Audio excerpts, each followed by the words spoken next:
Hello everyone. आज का हमारा टॉपिक है ऑर्गेनो कॉपर कंपाउंड्स।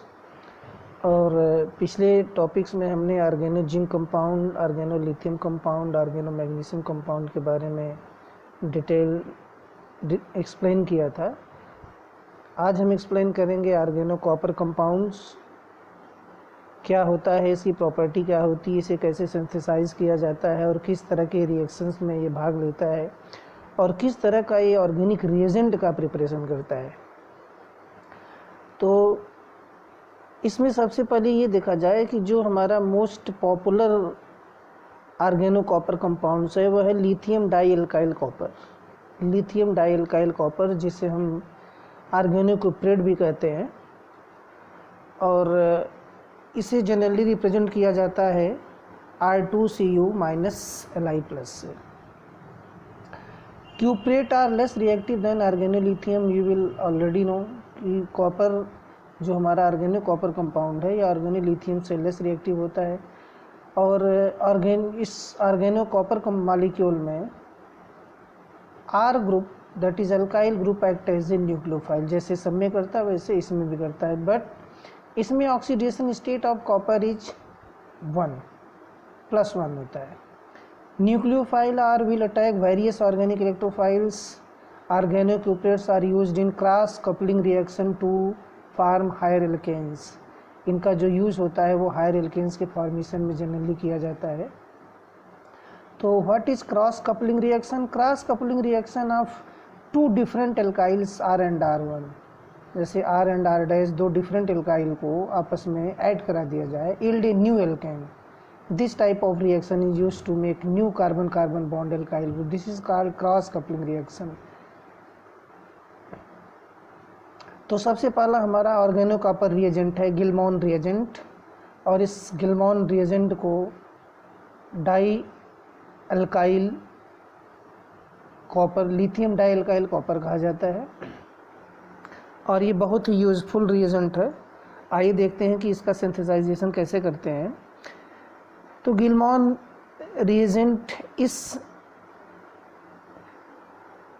कंपाउंड का सबसे पहले सिंथेसाइजेशन गिलमॉन ने किया था, इसीलिए उनके नाम पर इसे गिलमॉन रिएजेंट कहा जाता है। तो जनरली इसमें उन्होंने किया क्या था कि alkyl group, simply 2 molecule of alkyl lithium are treated with copper cuprous halide. Here you see that this halide may be chlorine, bromine, iodine in the presence of diethyl ether या tetrahydrofuran to form lithium dialkyl cuprate and some byproduct as lithium halide. In general way, if this lithium dialkyl cuprate Gilman reagent is treated with alkyl halide, once again then there is formation of alkane. Here you see that one R is represented in red color and another in black color. Either we can see here that here you see that there is formation of alkane and alkyl coppers are substituted. So in the same manner there is formation of undecane. A number of large chain of alkane can also be synthesized by using this type of reagent that is called Gilman reagent. तो इस reagent का सबसे ज़्यादा use जो है alkene के सिंथेसाइजेशन में किया जाता है, जिसे हम क्रॉस कपलिंग रिएक्शन के नाम से जानते हैं। इस रिएजेंट का या कह सकते हैं इस रिएजेंट के साथ जो रिएक्टेंट मॉलिक्यूल रिएक्ट करने वाले होते हैं उनके बीच में कुछ लिमिटेशंस रखे गए हैं, और ये लिमिटेशंस जनरली हमारा होता क्या है कि ये लिमिटेशंस होता है कि गिलमॉन लिमिटेशंस में मिथाइल एंड प्राइमरी एल्काइल है हाइलाइड RX जो है आयोडाइड्स वर्क वेल। यानी सिंपली अगर यहाँ देखा जाए RX जो है वो हमारा ये CH3CH2I होना चाहिए, क्योंकि सेकेंडरी हेलाइड या टर्सरी हेलाइड जो है उतना बढ़िया वर्क नहीं करता, क्योंकि उसमें जो है एलिमिनेशन रिएक्शन अकर हो जाता है। सो और ये जनरली SN2 कंडीशंस के थ्रू प्रोडक्ट का फॉर्मेशन करता है। And this reagent also works for vinyl and aryl halides also. तो ये कई तरह के, चाहे वो हमारा विनाइल हेलाइड हो या एराइल हेलाइड हो यानी एरोमेटिक हेलाइड हो या हमारा एलिफेटिक हैलाइड हो, सबके साथ ये सेम ट्रीटमेंट के साथ प्रोडक्ट का फॉर्मेशन करता है। बट जो मेन लिमिटेशंस होता है कि जो हम हैलाइड यूज़ करते हैं स्पेशली RX, आर हमारा प्राइमरी हो तो ये बेटर होता है, यानी हैलाइड हमारा प्राइमरी हो तो ये बेटर परफॉर्मेंस देता है for the formation of alkane. Now come on the formation of its compounds, what type of features or what type of characters are involved in organocopper compounds. Then there are various types of features included in this group. One is the use of organocopper reagents offer a very efficient method for coupling of two different carbon moieties. This means this reagent is best use of the preparation of alkane as for increasing their chains. Copper is less electropositive than lithium and magnesium. Then the copper carbon bond is less polarized than copper lithium and copper magnesium bonds. This difference produces three useful changes in reactivity. यानी इसकी जो reactivity होती है आर्गेनो copper compounds की, ये जो above explanations दिए गए हैं आर्गेनो मेटेलिक कंपाउंड्स के, उससे ये लेस रिएक्टिव हो, जैसे लिथियम, मैग्नीशियम और जिंक से। सो organocopper reagents react with alkyl, alkenyl and aryl halides to give alkylated products. Organocopper reagents more selective and can be acylated with acid chlorides without concomitant attack on ketone, alkyl halide and ester. Relative reactivity जैसे acyl halide की is greater than aldehyde and also greater than tosylates. Iodides, tosylate iodides की near about similar होती है, that is also more than that of epoxides, bromides, ketones, esters and nitriles. This is their orders for reaction. In reactions with alpha beta unsaturated carbonyl compound, the organocopper reagents prefer 1,4 addition over 1,2 addition. इसमें जो addition होता है वो addition हमारा 1,4 addition होता है rather than 1,2 addition. तो आइए देखते हैं कि किस तरह से गिलमॉन रिएजेंट का प्रिपरेशन किया जाता है. यह एक होमोक्यूपलेट रिएजेंट होता है जिसे गिलमॉन रिएजेंट R2CuLi या R2CuMgX, ये दोनों तरह से इसे हम कहा जा सकता है. सो this is the widely used organocopper reagents and it is prepared by the reaction of copper first bromide or preferably copper first iodide with two equivalents of appropriate lithium or grignard reagents in either in ether or tetrahydrofuran. तो ये दोनों के साथ reaction कर सकता है, चाहे हम ग्रिग्नॉड रिएजेंट लें या फिर चाहे कॉपर फर्स्ट आयोडाइड लें, दोनों के साथ इसका रिएक्शन होता है. The initially form RCuN alkyl copper are polymeric. पहले जो प्रोडक्ट का फॉर्मेशन होता है वो पॉलीमेरिक प्रोडक्ट होता है.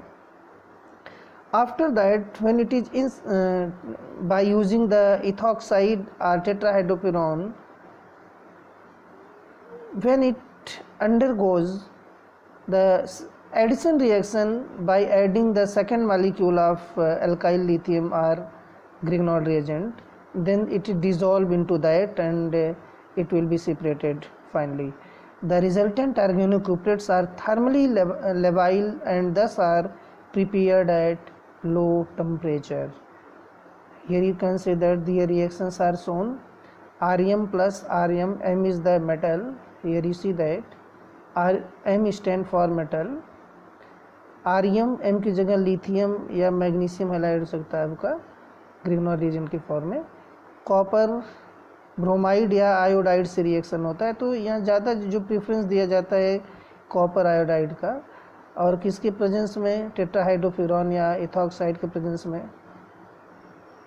तो यहाँ पर सबसे पॉलीमेरिक एल्काइल कॉपर बनता है. फिर इसका जो है नेक्स्ट सेम मेटेलिक ऑर्गेनोमेटेलिक से रिएक्शन करा के यहाँ फॉर्मेशन कराया जाता है R2CuM.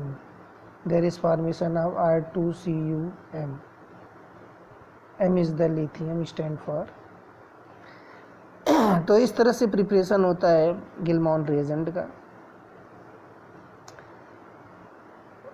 The second one is, it is also prepared by using another method. In this case, हेट्रोक्यूपरेट reagents. One is the homocuprate था, ये आपका हेट्रोक्यूपरेट reagents है. Since only one of the organic groups of homocuprate is usually utilized, a non-transferable group bonded to copper such as alkenyl group, 2-thioneal, phosphyl, butoxide, amine, phosphine या फिर trimethyl सेलेन is employed for the preparation of heterocuprate reagents. These cuprates are usually thermally more stable, less prone toward beta elimination of copper hydrogen, and a smaller excess of reagent may be used.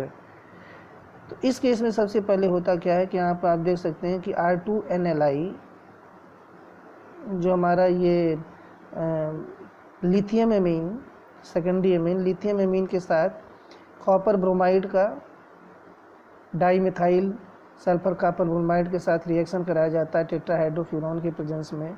तो यहाँ पर एक complex molecule का formation होता है जिसका फिर alkyl lithium से ट्रीटमेंट करते हैं. तो यहाँ पर आप देख सकते हैं कि एक पॉलीमेरिक हेट्रोक्यूपरेट रिएजेंट का फॉर्मेशन होता है. यहाँ पर हेट्रोक्यूपरेट इसलिए कहा जाता है कि यहाँ पर आप देख सकते हैं कि कई हेट्रो एटम इसमें इन्वॉल्व है, नाइट्रोजन भी है, कॉपर भी है, लिथियम भी है, and so on. Second one यहाँ आप देख सकते हैं 2-thioneal, लिथियम 2-thioneal से रिएक्शन कराया जा रहा है एल्काइल लिथियम का, और यहाँ फॉर्मेशन और कॉपर आयोडाइड के प्रेजेंस में. तो यहाँ हेट्रोक्यूपरेट रिएजेंट का फॉर्मेशन हो रहा है. Third example is also taken here and there is formation of heterocuprate reagents. Now comes on the higher order organocuprate reagents जिसे हम लिप्स्ड रिएजेंट कहते हैं. लिप्स रिएजेंट, ग्रिग्नॉड कॉपर रिएजेंट, बहुत ऐसे सारे रिएजेंट्स हैं जो हमारा ऑर्गेनो कॉपर फॉर्मेशन करता है. तो अगर हम साइनोक्यूपरेट को एल्काइल लिथियम के साथ टेट्राहाइड्रोफ्यूरॉन या इथॉक्साइड के प्रेजेंस में लो टेम्परेचर पर, दिस इज 0 डिग्री सेंटीग्रेड या उससे भी कम, लगभग -78 डिग्री सेंटीग्रेड पर अगर गर्म करें, तो यहाँ पर देख सकते हैं कि एक कॉम्प्लेक्स रिएजेंट का फॉर्मेशन होता है जिसे हम हायर ऑर्डर ऑर्गेनोक्यूपरेट रिएजेंट कहते हैं. कि इसमें एल्काइल कॉपर, नाइट्राइल लिथियम सारे आपस में इंक्लूड होते हैं, सबका अलग अलग जो है फंक्शनिंग होता है. So these reagents are thermal stability towards heterocuprates and this exhibits the more reactivity of homocuprates and the readily available for by the reaction of copper nitrile with 2 equivalents of alkyl lithium, and these are especially useful for the substitution reaction of secondary halide and epoxide. This type of organocuprate reagents are used for the preparation of secondary halide and epoxide and so on. Now comes on the next one reagent, that is the Grignard copper reagent. What is the Grignard copper reagent? In the same way how we will prepare the Grignard reagent, this will also prepared in that form, but what happened in that cases, ether are used, but here we do not use especially ether, but here we use copper iodide, tetrahydrofuran and N-alkyl iodide, bromide या टॉसिलेट etcetera etcetera. Different जो है solvent as reagent use किया जाता है. तो copper catalyse reaction of RMgX reagents are attractive when compatible with the functionality present in the starting material. Use of Grignard reagent is often the method of choice since they are readily available and only catalytic amounts of copper first halides are required. Here you see that there is one type of alkyl magnesium, alkenyl magnesium halide here, that is treated with the copper iodide 0.2 equivalent and N-alkyl iodide tetrahydrofuran के presence में 0 degree centigrade पर, तो यहाँ देखिए 80 से 90% जो है alkene का जो है फॉर्मेशन होता है। तो यहाँ से सिंपली होता क्या है कि दिस मैग्नीशियम हैलाइड, ये ग्रुप हमारा ये यहाँ से रिप्लेस हो जाता है और यहाँ पे C17H15 यहाँ पे जुड़ जाता है, just like heptane we consider this is the heptane. Next one is the Grignard copper reagent.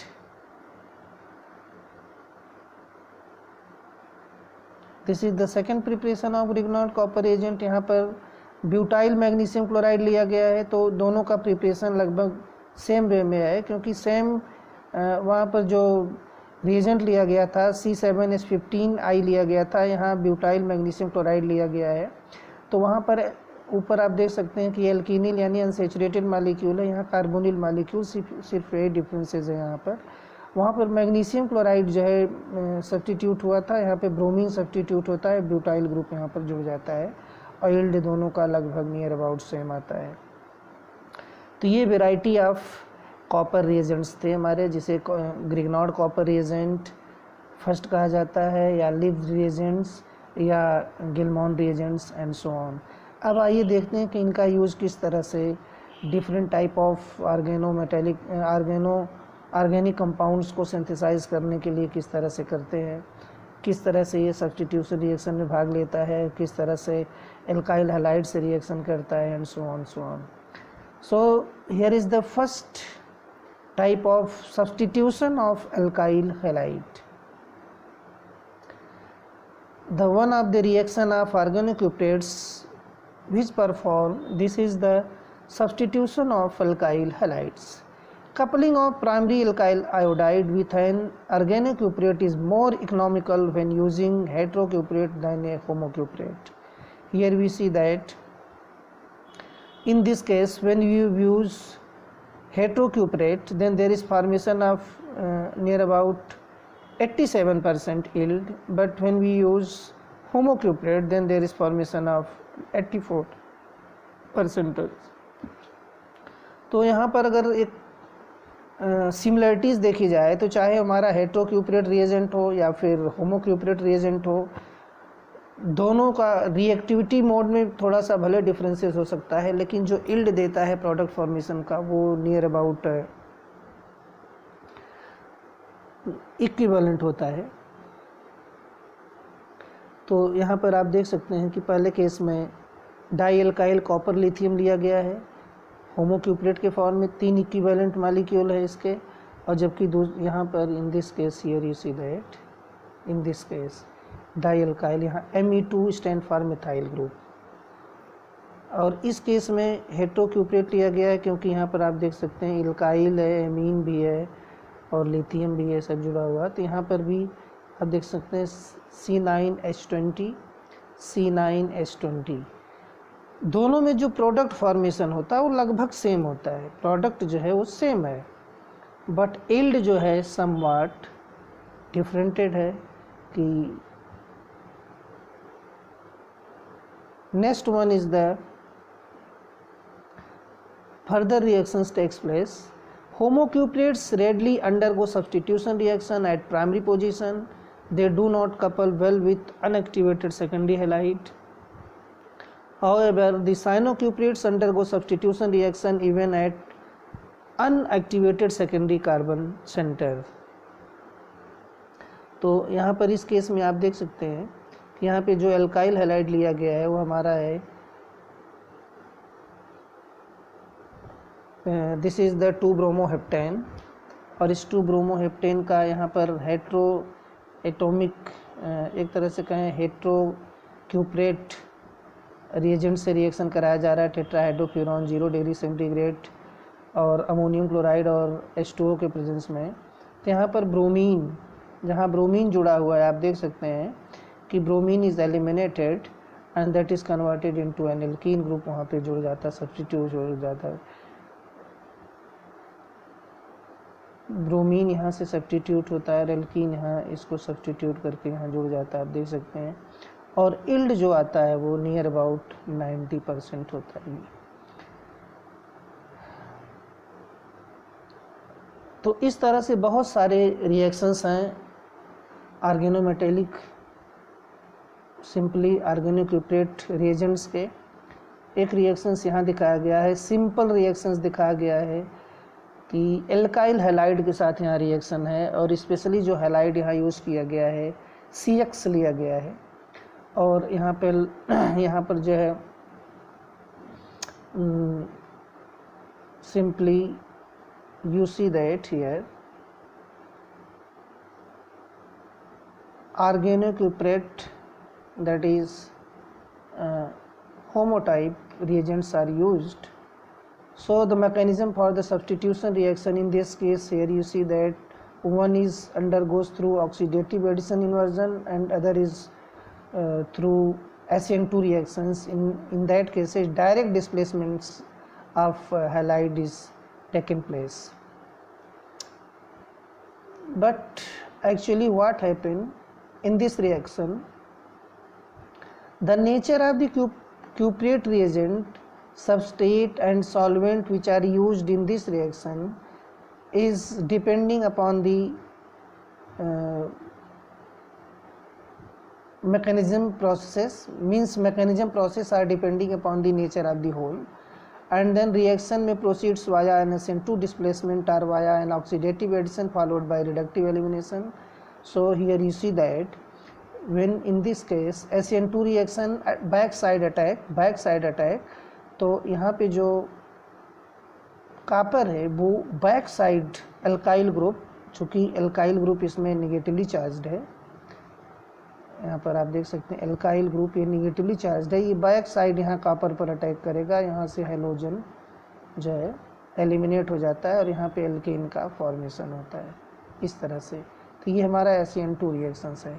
Oxidative cleavage में क्या होता है, ऑक्सीडेटिव में कि यहाँ पर आप देख सकते हैं कि सबसे पहले ये आयोडाइड I- जो है X को यहाँ से कुछ इस तरह ये कॉपर जो है डायरेक्ट अटैक करता है कार्बन पर और ये जुड़ जाता है और इस तरह से आयोडीन यहाँ से लिबरेट हो जाता है। तो फिर यहाँ पर आप देख सकते हैं कि R ग्रुप शिफ्ट करता है कहाँ पे, कार्बन पर, और यहाँ से ये बॉन्ड शिफ्ट करता है इलेक्ट्रॉन कॉपर के ऊपर और इस तरह से पुनः फॉर्मेशन होता है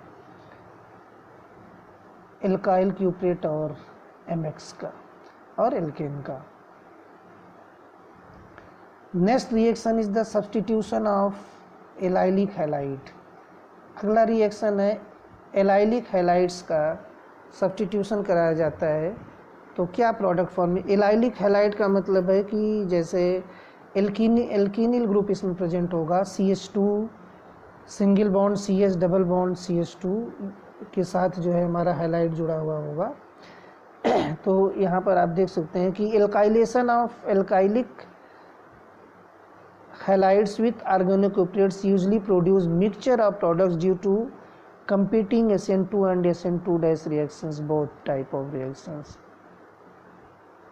तो इस तरह यहाँ पे सब्स्टिट्यूशन होता है एलाइलिक हैलाइड्स का। तो यहाँ पे आप देख सकते हैं कि यहाँ पे कॉपर फर्स्ट यह ब्यूटाइल लिथियम से रिएक्शन करता है टेट्राहाइड्रोफ्यूरॉन के प्रेजेंस में। तो कॉपर जो है ये ब्यूटाइल ग्रुप से ऐड हो जाता है और फिर जब BF3 के साथ इसका रिएक्शन कराते हैं तो एक ब्यूटिल कॉपर और टेट्राफ्लोरोबोरेन का एक कॉम्प्लेक्स फॉर्मेशन होता है।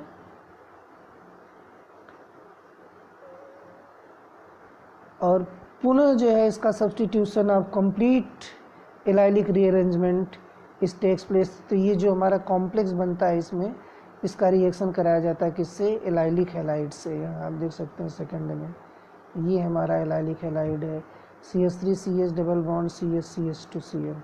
तो यहाँ हमें ये देखना है कि CH2 CH double bond CH, तो ये एलाइलिक ग्रुप है। तो इस कॉम्प्लेक्स से जब रिएक्शन होता है तो आप देख सकते हैं कि यहाँ पर ब्यूटिल एलाइल का फॉर्मेशन होता है। एक तरह से एल्केनिल ग्रुप का ही एल्केन का ही फॉर्मेशन है। जो ब्यूटाइल ग्रुप है ये पूरा का पूरा हैलोजन से इसको हैलोजन को यहाँ डिस्प्लेस करके इससे जो है जुड़ जाता है।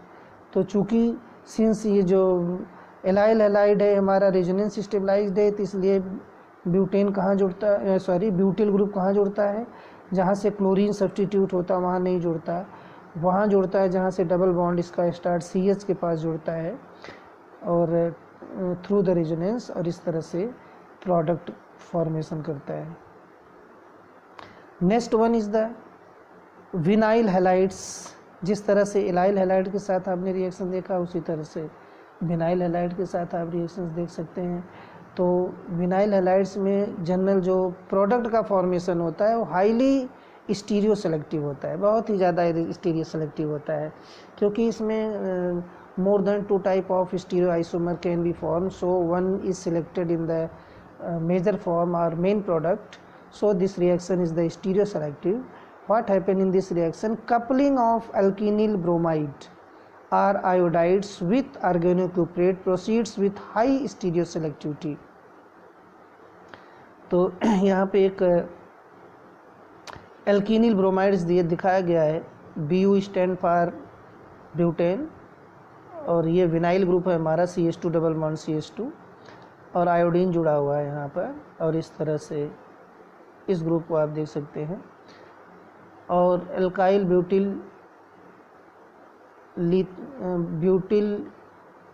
यहाँ पे जो एल्काइल ग्रुप R2 है, R2 कॉपर के साथ जो डाई एल्काइल ग्रुप है, तो यह डाई एल्काइल हमारा Bu ट्वाइस है, ब्यूटिल ग्रुप लिया गया है, और इस तरह से ये आयोडीन को रिप्लेस करके यहाँ देख सकते हैं C4H9 ब्यूटाइल ग्रुप यहाँ पे जुड़ जाता है और एक ट्रांस प्रोडक्ट का फॉर्मेशन करता है।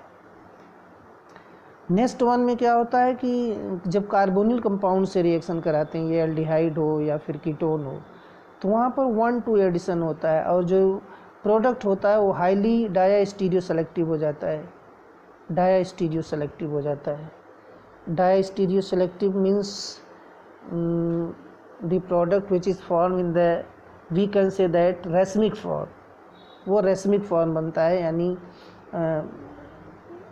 मॉलिक्यूल्स का जो बिहेवियर होता है वो प्लेन पोलराइज के प्रति, प्लेन पोलराइज लाइट के प्रति वो क्लॉकवाइज भी हो सकता है और एंटी क्लॉकवाइज भी हो सकता है, दोनों इस तरह से हो सकता है। तो यहाँ पर इस केस में आप देख सकते हैं कि organocuprate undergone 2 addition to aldehyde or ketones, and amines reactions are often highly diastereoselective. तो यहाँ पर एक एल्डिहाइड लिया गया है, आप देख सकते हैं लीनियर एल्डिहाइड है, और यहाँ पे die alkyl copper ethoxide -78 degree centigrade पर और आफ्टर हाइड्रोलिसिस के थ्रू। तो यहाँ हमें सिर्फ ये देखना है, जो ये कार्बोनिल ग्रुप है, CHO ग्रुप है, दिस CHO ग्रुप यानी C डबल बॉन्ड OH, तो C डबल बॉन्ड OH से बस इसी position C double bond O पर ही रिएक्शन होगा। और यहाँ आप देख सकते हैं कि C डबल बॉन्ड O किस में कन्वर्ट हो जाता है, alcoholic, ketone is converted into alcoholic group. तो एल्कोहलिक ग्रुप जब यहाँ double bond O alcoholic form में कन्वर्ट होता है, तो ये जो है डैश बॉन्ड पे भी जुड़ सकता है, यानी बिलो दी प्लेन हो सकता है या फिर एबव दी प्लेन हो सकता है, आप यहाँ देख सकते हैं इस केस में।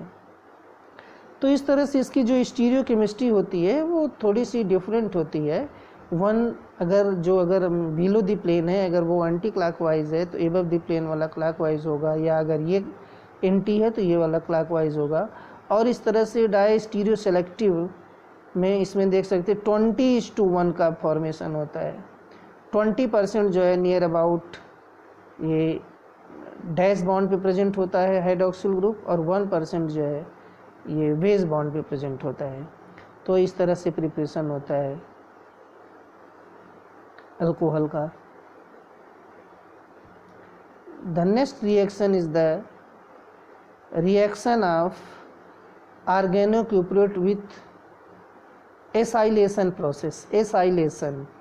एसाइलेशन मीन्स एसाइल ग्रुप जो है से डाई एल्काइल कॉपर का रिएक्शन कराया जाएगा।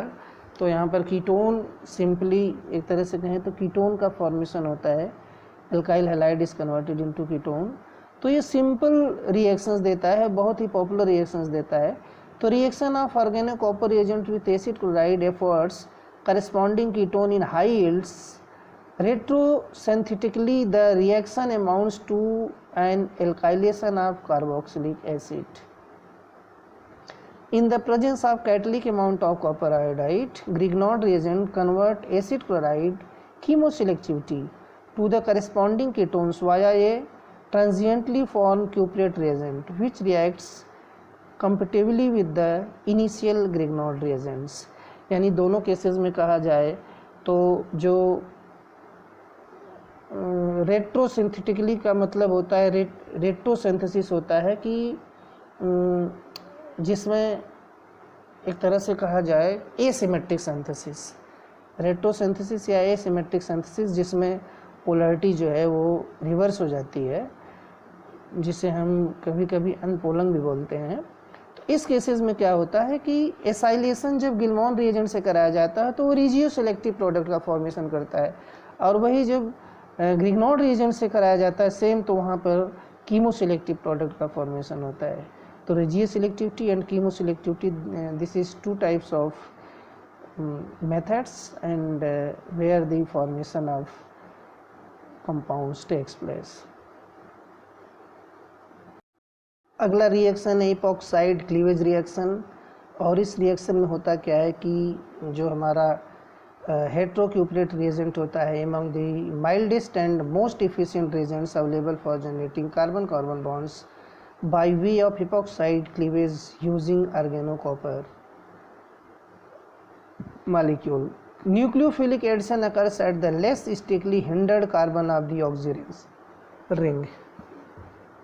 Here you see that there is, first of all, in this case there is formation of organometallic compound, just as organolithium copper compounds, which is finally reacted with the epoxide. Here epoxides are used here. Epoxides, the less hindered sites, through the less hindered sites, इसमें less hindered site कौन सा होता है? तो जब हम epoxide ऐसे बनाते हैं तो यहाँ पर आप देख सकते हैं कि ये ग्रुप जुड़ा हुआ है और ये पोजीशन, तो ये बल्कि ग्रुप यहाँ जुड़ा है, तो जो हमारा कॉपर लिथियम होगा लाई, ये इसी साइड से यहाँ पर, यानी इसका आर ग्रुप ये इस साइड से यहाँ अटैक करेगा और यहाँ जो है रिंग की ओपनिंग हो जाती है। आप यहाँ देख सकते हैं कि अल्कोहल का फॉर्मेशन होता है। तो जनरली जैसे ग्रिग्नॉड रिएजेंट में आपने देखा था कि ग्रिग्नॉड रिएजेंट इपॉक्साइड से रिएक्शन करता है तो अल्कोहल का फॉर्मेशन होता है, तो सेम वही चीज़ यहाँ भी है कि यहाँ भी जब ट्रीटमेंट होता है इपॉक्साइड से तो अल्कोहल का फॉर्मेशन होता है। In the second example, the stereospecificity, just like SN2 opening of cyclic epoxide with cyanocuprates, furnishes after work of the trans 2 hydroxyalkylated products. The reaction is the same here, and the heterocuprate reagents attack on the less hindered side on this epoxides, and further there is formation of pentanol. In this case hydroxy group is attached on the dash bond, and so the reaction is stereospecific. Now next one is, here you see that when epoxide cleavage takes place in such a way that the molecule containing endocyclic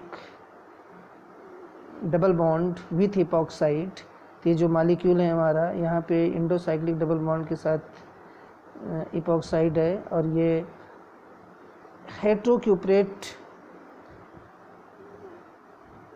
reagent से reaction करके, जिसे हम गिलमॉन reagent भी कहते हैं, से reactions करके यहाँ पर एक कॉम्प्लेक्स का फॉर्मेशन करता है, और ये कॉम्प्लेक्स जो है फाइनली आपका सिंपल वे में यहाँ ट्विस्ट हो रहा है, एक तरह से चेयर कन्फर्मेशन, इसका बॉन्ड ब्रेकिंग हो रहा है, और इसमें फिर फॉर्मेशन होता है ऑक्सीजन लिथियम कॉपर, यानी आप देख सकते हैं कि लिथियम और कॉपर दोनों जो है ऑक्सीजन पर अटैच्ड हो गए। फाइनली हाइड्रोलिसिस के थ्रू यहाँ पर फॉर्मेशन हो रहा है अल्कोहल का।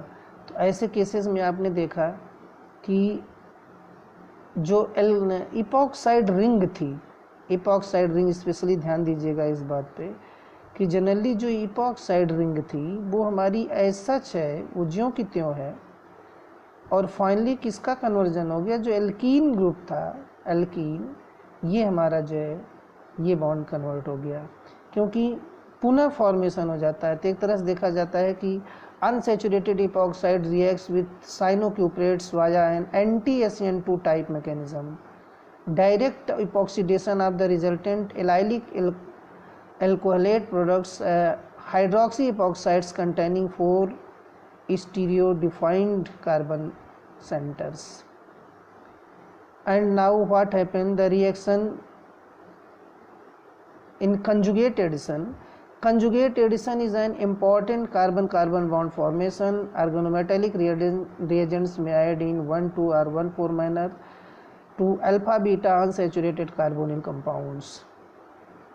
यानी इनका जो जुड़ने का मैनर होता है वो लगभग जैसे न्यूक्लियोफाइल दिया गया है, तो इसमें एल्काइल लिथियम और एल्काइल मैग्नीशियम हैलाइड ये जो है 1,2 ज़्यादा देते हैं, 1,4 कम देते हैं, जबकि एल्काइल कॉपर लिथियम या एल्काइल मैग्नीशियम हैलाइड और कॉपर हैलाइड जो है ये 1,4 ज़्यादा देते हैं रेदर दैन 1,2। यहाँ पर आप देख सकते हैं, यहाँ पे प्लस प्लस इसमें, प्लस प्लस इसमें, यानी फर्स्ट 2 में आप देख सकते हो 1,2 एडिशन होता है और सेकंड 2 में जो है 1,4 एडिशन के थ्रू ये जो है प्रोडक्ट का फॉर्मेशन करते हैं। Next one, if we see the example of 1,4 types of addition, that is called also a conjugate addition, is most successful with soft relatively non-basic nucleophiles such as nitrile, amine, imine, thiol alcohol, enolates derived from beta carbonyl compounds and organonucleotides. But 1,2 addition is most successful with hard relative basic nucleophiles such as hydride, organo, lithium and Grignard reagent. तो कहने का मतलब इसमें यह है कि यहाँ पर जो कंजुगेटेड मालिक्यूल में जो एडिशन रिएक्शंस होते हैं, जनरली वहाँ पे ये देखा जाता है कि जो 1,4 एडिशंस है वो किस तरह के रिएजेंट्स देते हैं, जो सॉफ्ट होते हैं। तो आपने पढ़ा होगा कि न्यूक्लियोफाइल हार्ड और सॉफ्ट होता है, उसी तरह इलेक्ट्रोफाइल हार्ड एंड सॉफ्ट होता है। तो यहाँ सॉफ्ट न्यूक्लियोफाइल लिया जाता है, नाइट्राइल, एमीन, इमीन, थायो एल्कोहल, इनोलेट, ये सब सॉफ्ट में आते हैं। तो ये सब न्यूक्लियोफिलिक जो है 1,4 एडिशन प्रोसीड्स करते हैं, जबकि 1,2 एडिशंस में हार्ड न्यूक्लियोफाइल का यूज़ होता है, जैसे hydride, H-, organo, lithium and Grignard reagent का। तो इस तरह से यहाँ पर एक रिएक्शन, सिंपल रिएक्शन दिखाया गया है, आप देख सकते हैं। यहाँ पर ये कंजुगेटेड मालिक्यूल है, कंजुगेटेड कार्बोनिल कंपाउंड है 1, 2, 3, 4, और यहाँ पे 1,4 एडिशन यानी ऑक्सीजन 1 है और ये कार्बन यहाँ लास्ट 4 है, और 1,2 एडिशन देख सकते हैं। तो 1,4 एडिशन में यहाँ देख सकते हैं न्यूक्लियोफाइल चौथे पोजीशन पे जुड़ा है, ऑक्सीजन नेगेटिवली चार्ज हो गया है। और 1,2 में आप देख सकते हैं कि यहाँ पर न्यूक्लियोफाइल 1,2 पोजीशन पे जुड़ा है। कि ये इस तरह से यहाँ Y=2 hydrogen, alkyl group, aryl group, Any1। तो इस तरह से यहाँ इसमें इनोलेट आयन का फॉर्मेशन, इसमें भी इनोलेट आयन का फॉर्मेशन होता है। तो जबकि ज़्यादा फेवरेबल जो होता है वो 1,4 ही होता है, 1,4 ज़्यादा फेवरेबल होता है, क्योंकि 1,2 के केस में जो न्यूक्लियोफाइल, इसीलिए यहाँ हार्ड न्यूक्लियोफाइल यूज़ किया जाता है, जो ऑक्सीजन के साथ थोड़ा सा लेस स्टीरिक हिंड्रेंस क्रिएट करे। तो ऐसे मालिक्यूल्स जो है ज़्यादा यूज़ किए जाते हैं। Next one is the, here you see that one is more conjugated molecule, cyclohexenone, that is treated with the methyl magnesium bromide Grignard reagent और गिल्मॉन रिएजेंट दोनों से। तो जब यहाँ आप देख सकते हैं कि इस केस में, यहाँ इस केस में और इस केस में, दोनों केस में देखिएगा कि इसमें जो अल्काइल ग्रुप R है वो दूसरे पोजीशन पर जुड़ा है, और इसमें अल्काइल ग्रुप R जो है वो चौथे पोजीशन पे जुड़ा है। तो इसका मतलब ये हुआ कि इसमें 1,4 एडिशन हो रहा है और इसमें 1,2 एडिशन हो रहा है। तो ग्रिग्नॉड रिएजेंट जो है वो ज़्यादातर 1,2 एडिशंस देता है, और गिल्मॉन रिएजेंट्स ज़्यादातर 1,4 एडिशंस देता है। Okay, here MeMgBr equivalent to CH3 minus या MgBr प्लस, ये है Me means CH3 plus, Electron pair negative charge is held close to carbon atom. This is hard nucleophile, and this is, here you see that this is the hard electrophile. High partial charge on carbon atom of the carbonyl group. तो यहाँ जो partial charge है delta positive carbon के पास है, delta negative oxygen के पास है, तो ये हाई पार्ट है, क्योंकि यहाँ पर ये कार्बन पार्ट जो है रीस्टेबलाइज्ड हो जाता है इस पाई बॉन्ड के थ्रू, और जो कार्बन है वो टोटली एक तरह से देखा जाए तो कंप्लीट चेंज हो जाता है कार्बन आयन में. So the hard species carries charge are high partial charge. Hard nucleophile reacts fastest with hard electrophile. यानी जो रिएक्शन मोड होता है, आपने पढ़ा होगा कि हार्ड का और सॉफ्ट के बीच में ज़्यादातर रिएक्शंस तेज होते हैं. इस केसेस में आप देखिए कि electron pair is shared between carbon and copper atoms. Only a slight partial charge on carbon atom is formed. Here you see that Cu2+ and CH3, delta minus and delta positive. This is the soft nucleophile. Soft electrophiles react via the best FMO interactions, frontier molecular orbital interactions. Beta carbon has the largest coefficient, so soft species carries low partial charge and soft nucleophile reacts at the alkene. तो इस cases में होता क्या है, soft से और hard से reaction करके इस तरह से फॉर्मेशन करता है. तो ओवरऑल रिएक्शन देखा जाए तो overall is the reaction is stereo selective.